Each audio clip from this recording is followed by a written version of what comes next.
Hi welcome back to another mini vlog. So ఈరోజు మిర్యాలగూడలో ఎగ్జిబిషన్కి వెళ్ళాము. నేను, పాప, బాబు, మమ్మీ, డాడీ.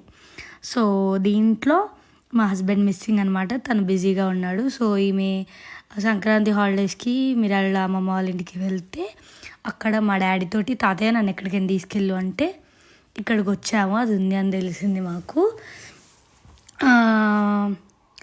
యాక్చువల్గా నేను ఈ వీడియో ద్వారా ఒకటి చెప్తున్నా, ఎవరి బిజీలు వాళ్ళకు ఉంటాయి. ఎవరు ఇవాళ రేపు బిజీగా లేని వాళ్ళు లేరు, ఇంక్లూడింగ్ పిల్లలతో సహా. వాళ్ళు కూడా వాళ్ళ చదువులు, వాళ్ళ డ్రాయింగ్, వాళ్ళ బిజీలు ఉన్నారు.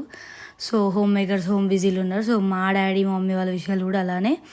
మా డాడీ మార్నింగ్ 7:30 8కి వెళ్ళి ఈవినింగ్ 8కి వచ్చి మళ్ళీ ఈమె కోసం తీసుకొని వెళ్ళాడు ఎగ్జిబిషన్కి. ఎందుకంటే తను అడిగింది, తనకు నచ్చింది అని.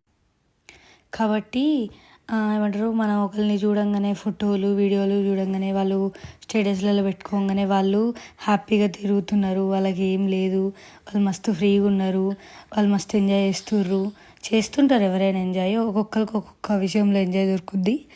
అండ్ ఎవరి బిజీలు వాళ్ళు పక్కన పెట్టి మరీ తిరుగుతున్నారు. అంటే కొంతమంది హ్యాపీనెస్ కోసం, కొంతమంది కొన్ని సాక్రిఫైస్గా చేయాలి. అలా మా డాడీ నా పిల్లల కోసం ఈ సాక్రిఫైస్ చేశాడు. మా హస్బెండ్ కూడా ఉండే రావాలి అని, కానీ తనకు కుదరలేదు. అందుకనే ఇలా వీళ్ళతోటి వెళ్ళాను, మా మమ్మీ డాడీతోటి. ఎవ్రీ ఇయర్ వెళ్తాము ఎగ్జిబిషన్కి. అదేముంది పెద్ద కొత్తగా అనుకోవచ్చు, కానీ అక్కడ మైండ్ రిలీఫ్ని ఇస్తుంది. అంటే పిల్లలు ఎంజాయ్ చేస్తుంటే వాళ్ళని చూసి హ్యాపీనెస్ని తీసుకోవడం కానీ అలాంటివి. ఎవరైనా వాళ్ళ పిల్లల్లో హ్యాపీనెస్నే కోరుకుంటారు కాబట్టి చెప్తున్నాను.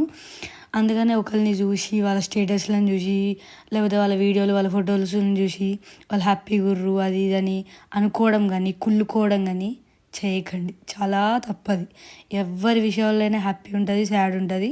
కొంతమంది సాడ్ పక్కన పెట్టి హ్యాపీ ఎంజాయ్ చేస్తారు, కొంతమంది ఎంజాయ్ పక్కన పెట్టి సాడ్ ఫీల్ అవుతారు, కొంతమందికి ఎలాంటి ఎమోషన్స్ ఉండవు. సో ఎవరిని మనం ఇలా డిసైడ్ చేయొద్దు వాళ్ళు ఇది అని. ప్లీజ్, ఇది నా రిక్వెస్ట్. ఓకే, మీరు అందరు వెళ్ళారు ఎగ్జిబిషన్కి?